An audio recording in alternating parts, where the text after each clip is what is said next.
In today's program, we will get to know a saint who, as she stated, belonged to no nation, no civilization, no society, no race, but to the divine. We will learn through her writings how to be good instruments of the divine. Mira Alfasa, who became known as the Mother or Sri Ma, was born in 1878 in Paris, France. Although she showed great artistic, musical, and writing talent at an early age, her real interest was the spiritual side of life. Based on her inner experience and guidance by a saint she later recognized as Sri Aurobindo, she traveled to India in 1914, where she met him for the first time. As soon as I saw Sri Aurobindo, I recognized in him the well-known being whom I used to call Krishna, and this is enough to explain why I am fully convinced that my place and my work are near him in India. Sri Aurobindo conferred the title of the Mother in recognition of her embodiment of the principles of the Divine Mother. When the decision was made to create an ashram in 1926, Sri Aurobindo entrusted all the spiritual and material tasks of running the ashram to the Mother. For the next 50 years, under her loving guidance, the ashram developed into a spiritual center for truth seekers.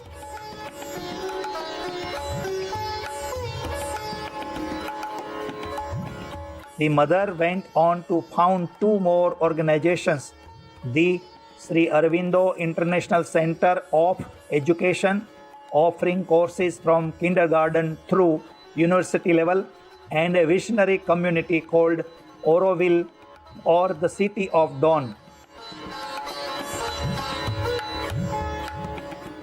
The Mother also developed an extensive series of spiritual writings. These highlight a goal of ultimate union with the divine, along with becoming master of ourselves and our destiny.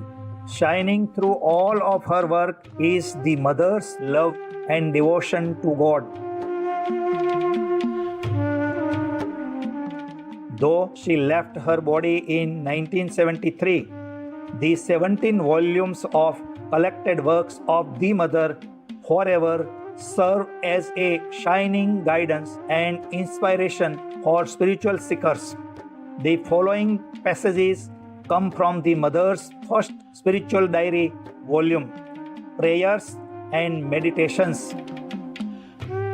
For more information about the Mother and Sri Aurobindo, please visit sriaurobindoashram.org. November 2nd, 1912. Although my whole being is in theory consecrated to Thee, O Sublime Master, who art the life, the light, and the love in all things, I still find it hard to carry out this consecration in detail. It has taken me several weeks to learn that the reason for this written meditation, its justification, lies in the very fact of addressing it daily to Thee. In this way, I shall put into material shape each day a little of the conversation I have so often with Thee. I shall make my confession to Thee as well as it may be, not because I think I can tell Thee anything, for Thou art Thyself everything, but our artificial and exterior way of seeing and understanding is, if it may be so said, foreign to Thee, opposed to Thy nature.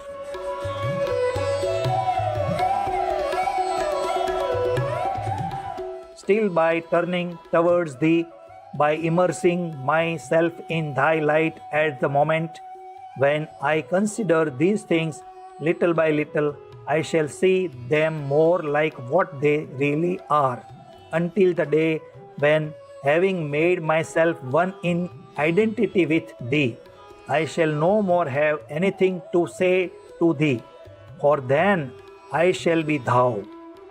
This is the goal that I would reach. Towards this victory, all my efforts will tend more and more. I aspire for the day when I can no longer say I, for I shall be thou. November 28th, 1912. The outer life, the activity of each day and each instant, is it not the indispensable complement of our hours of meditation and contemplation? And is not the proportion of time given to each the exact image of the proportion which exists between the amount of effort to be made for the preparation and realization? For meditation, contemplation, union is the result obtained, the flower that blooms. The daily activity is the anvil on which all the elements must pass and repass in order to be purified, refined, made supple and ripe for the illumination which contemplation gives to them. All these elements must be thus passed one after the other through the crucible before outer activity becomes needless for the integral development. Then is this activity turned into the means to manifest these so as to awaken the other centers of consciousness to the same dual work of the force and the illumination. Therefore, our pride and satisfaction with oneself, the worst of all obstacles. Very modestly, we must take advantage of all the minute opportunities offered to knead and purify some of the innumerable elements, to make them supple, to make them impersonal, to teach them forgetfulness of self and abnegation and devotion and kindness and gentleness. And when all these modes of being have been become habitual to them, then are they ready to participate in the contemplation and to identify themselves with thee in the supreme concentration. That is why it seems to me that the work must be long and slow, even for the best, and that striking conversions cannot be integral. They change the orientation of the being, they put it definitively on the straight path, but truly to attain the goal, none can escape the need of innumerable experiences of every kind and every instant.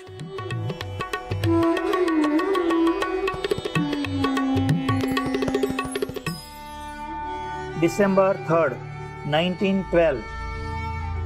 Last night I had the experience of the effectivity of confident surrender to thy guidance. When it is needful that something should be known, one knows it, and the more passive the mind to thy illumination, the clearer and the more adequate is its expression. I listened to thee as thou spoke in me, and I would have liked to write down what thou said so that the formula in all its precision might not be lost. For now I should not be able to repeat what was said. Then I thought that this care for conservation was against an insulting lack of confidence towards thee, for thou canst make of me all that I need to be, and in the measure in which my attitude allows thee to act on me and in me, thy omnipotence has no limits. To know that at each instant what must be surely is, as perfectly as is possible. For all those who know how to see thee in everything and everywhere, no more fear, no more uneasiness, no more anguish, nothing but a perfect serenity and absolute confidence, a supreme unwavering peace.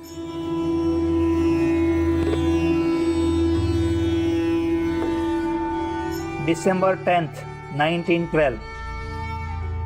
It is thou who art the doer in each thing and each being, and he who is near enough to thee to see thee in all actions without exception will know how to transform each act into a benediction. To abide always in thee is the one thing that matters. Always and ever more and more in thee, beyond illusions and the deceptions of the senses, not drawing back from action, refusing it, rejecting it, a struggle, useless and pernicious, but leaving thee alone in the act, whatever it may be, ever and always thee. Then the illusion is dispelled, the falsehoods of the senses vanish, the bond of consequences is broken, all is transformed into a manifestation of the glory of thy eternal presence. So let it be. Amen.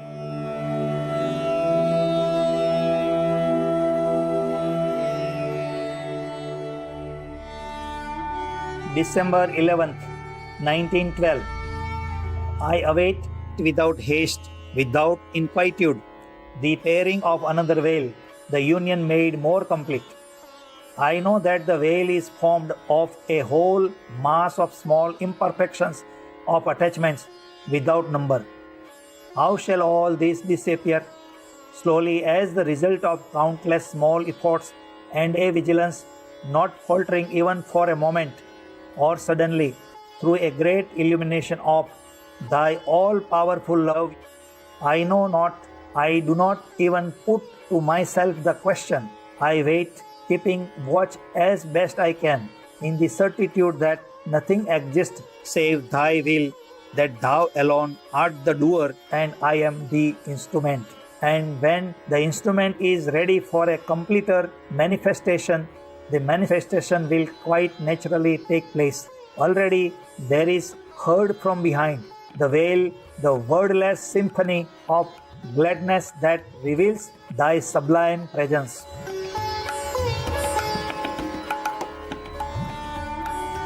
February 5th, 1913. Thy voice is heard as a melodious chant in the stillness of my heart and is translated in my head by words which are inadequate and yet replete with thee. And these words are addressed to the earth and say to her, poor sorrowful earth, remember that I am present in thee and lose not hope. Each effort, each grief, each joy and each pang, each all of thy heart, each aspiration of thy soul, each renewal of thy seasons, all without exception, what seems to thee sorrowful and what seems to thee joyous, what seems to thee ugly and what seems to thee beautiful, all infallibly lead thee towards me, who am endless peace, shadowless light, perfect harmony, certitude, rest and supreme blessedness. Listen, O earth, to the sublime voice that arises. Listen and take new courage.